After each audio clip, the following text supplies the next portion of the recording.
Hi students, we'll start with the next addressing, that is classless addressing. Before video, we studied about the classful addressing. And first let us see why we need this classless addressing. To study about the need of classless addressing, let's remember the classful address. Classful address was divided into 5 classes: class A, class B, class C, class D and class C. Now, class A, it supports around 16 lakh addresses. Class B will support around 65,000 addresses and class C will support around 256 addresses. Now we'll see how we got these values. I think you all have remembered about the mask. Mask was used to find net ID and host ID. And in class A,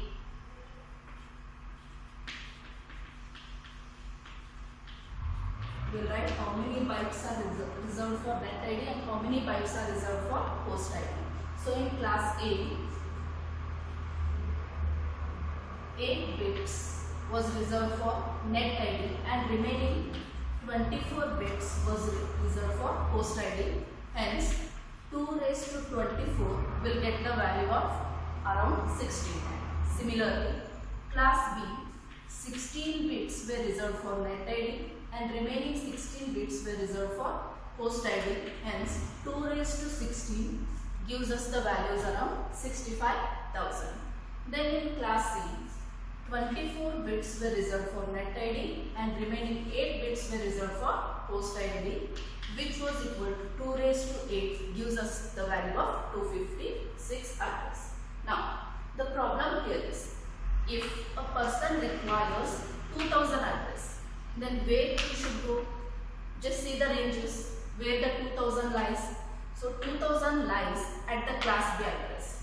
But when person go for the class B address, the range of class B is 65,000, where he requires only 2000 address. Hence there is a wastage of addresses. Another alternative is, a person can go with a class C address, but class C address range is only 256 address, where the person requires 2000 address. To overcome this problem, or this problem of classful address, we'll just call it as address depletion.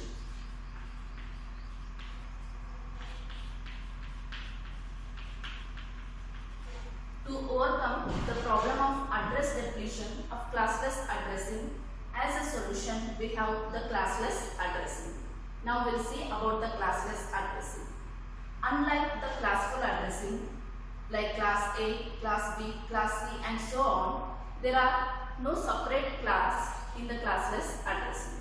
And classless addressing is suitable for variable length blocks.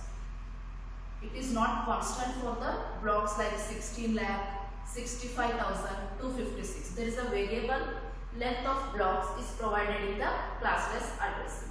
Hence, it overcomes the problem of above person who requires 2000 addresses. Now, let us see what are the restrictions or what are the conditions or rules to be followed in classless addressing. The first rule is, in every block, the addresses should be in continuous nature. We'll see what we mean by this. Continuous address. If the first address is, let us take one simple example, 255.6.5.0, then the next address should be 255.6.5.1 and the next address should be 255.6.5.2 and so on. This is nothing but the continuous address location in the block. And the second restriction is, number of addresses in the block should be always power of 2, which means classless address will support the number of addresses in the block as either 1 or 2 or 4 or 8 and so on. It should be always the power of 2. It starts with a 1, either it can have 1 address in the block, or else 2 addresses, or else 4 address, or else 8 address, or else 16 and so on. And the third restriction, first address should be always divisible by number of addresses. The meaning here is, let us assume in this example there are 5 addresses, like 2, last address will end with 4. So totally we have 5 addresses. Then the first address should be divided by the number of addresses. So the first address 255.6.5.0, it should be divided by 5. This is the third. Then fourth rule, there are prefix and suffix in the addresses. Prefix will define the network ID, where suffix will define the host ID. Host is nothing but the device, and even we can call this net ID as block ID. These are about the rules. Then next we have about the notations. As we studied in the classical addressing, there were 2 notations. One was binary and second one was dotted decimal. And in classless addressing, we have the notation called slash notation or CIDR notation, where CIDR stands for classless interdomain routing. Now, you can just consider the format x.y.z.w/n. This is the general format of classless address, where we can take where this n represents the mask. The meaning of mask is nothing but n number of ones should be followed by remaining 32 minus n number of zeros. Let us consider one simple example. You have the address like 12.24.76.8/8. Just compare this address with this format, where x is nothing but 12, y is 24, z is 76, w is 8/n is 8. Where 8 is nothing but the mask. The meaning is the address or the address consists of first 8 bits as continuous one. They are followed by 32 minus 8, that is 24 bits as 0. Now, we'll move to the next topic, that is extraction of the information in the classless addressing.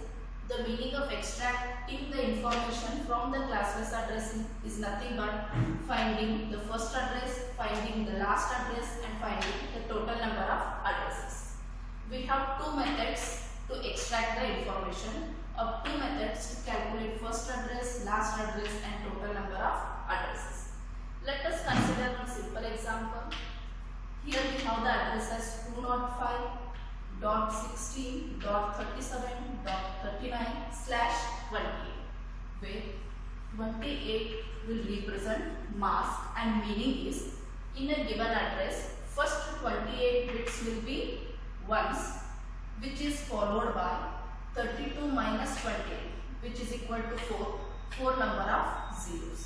Now, as a solution, first what we did, we have converted 205 into its binary equivalent, 16 into its binary equivalent, 37 into its binary equivalent, and 39 into its binary equivalent. Now, to calculate the first address, we have the condition as mask last, that is 32 minus n bits as a zeros. Now, how to perform this? 32, what is the value of n? Value of n is 28. As a result, we get the answer as 4. So what we need to make? We need to make last 4 bits as 0. So we'll get the first address as, first byte it remains the same, 11001101.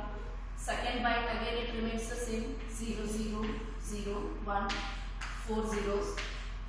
Third byte again it remains the same, 001000101.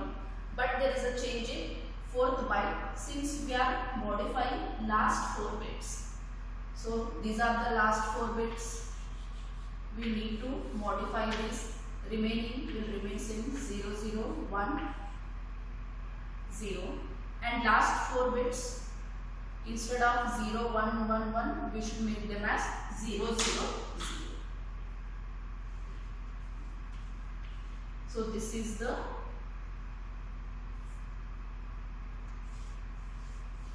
modified first address.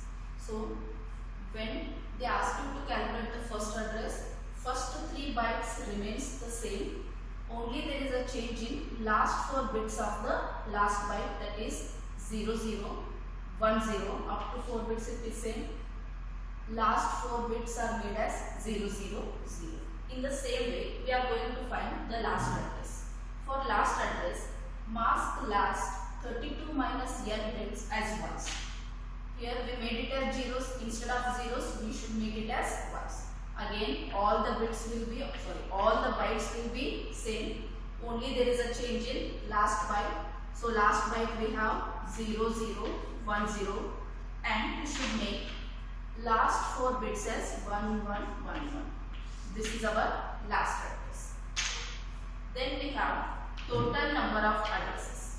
This total number of addresses is calculated as 2 raised to 32 minus n. 2 raised to 32. What is the value of n? 28, which is equal to 2 raised to 4. So 2 raised to 4 is nothing but 60. Hence, total number of addresses are 60. This is about the first one. Now, we'll see about the second method.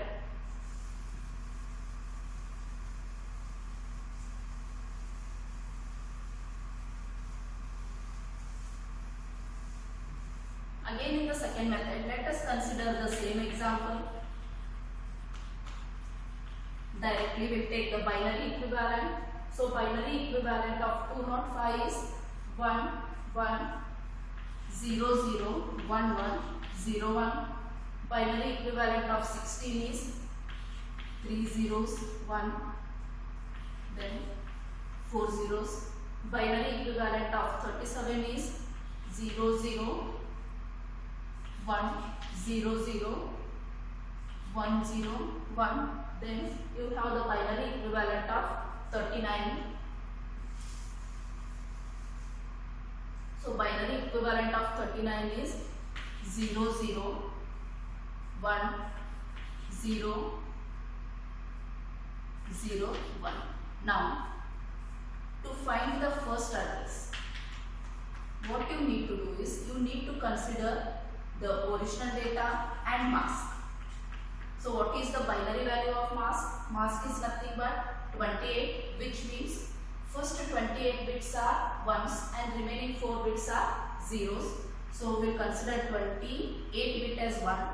1, 2, 3, 4, 5, 6, 7, 8, 9, 10, 11, 12, 13, 14, 15, 16, 17, 18, 19, 20, 21, 22, 23, 24, 25, 26, 27, 28, and remaining 4 as zeros. Bring this to 1 bit here above original data. Now, to calculate first address, we need to use AND operation. If both bits are 1, then the result is 1. It is about the AND operation. If both bits are 1, then only the result will be 1. Now we will solve the above one by ANDing 1 and 1. If both the bits are 1, result is 1. 1 1 1 0 1 0 0 1 0 1 1 1 1 0 1. Then you have 0 0 0 1 1, then 0 0 0 0. Again you have 0 0 1 0 0 1 0 1. Again you have 0 0 1 0 0 0 0 0. So this is about the first address. You can just compare this first address with this first address. First 3 bytes are same as original. So these two are same.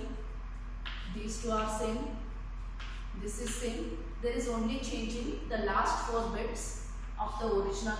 What we made, last 4 bits are made as zeros in the first address. This is alternative method. Similarly, we can calculate the last address as, again take the original 1 1 0 0 1 1 0 1. Then the third byte as 0 0 1 0 0 1 0 1, and the last one as 0 0 1 0 0 1 1 1. Now, for this last address, address, instead of taking the mass, you need to take mass complementary or complemented. Inverse of mass. So inverse of mass is 0, 0, 0, 0.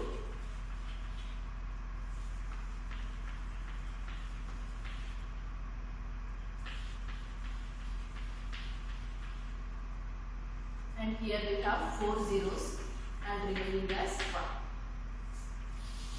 Now, to get the last address, instead of ANDing, we need to do OR. In AND, if 2 bits are 1, then the result is 1. But in OR, if any one bit is 1, then the result is 1. So 1, 0, 1, 1, 0, 0, 1, 1, 0, 1. In the second one, 0, 0, 0, 1, 0, 0, 0, 0. In third one, 0, 0, 1, 0, 0, 1, 0, 1. In the fourth one, 0, 0, 0, 0, 1, 0, 1, 1, 1, 1. So this is about the last address. If any one bit is 1, then your result will be 1. Again, you can compare this last address with this last address. Every 3 bits are same, only last 4 bits of original data is changed to 1. In the same manner, we got last address. Again, to find the total number of address, you can apply the same formula, that is 2 raised to 32 minus n, 2 raised to 32, n value is 28, 2 raised to 4, which is equal to 16 addresses.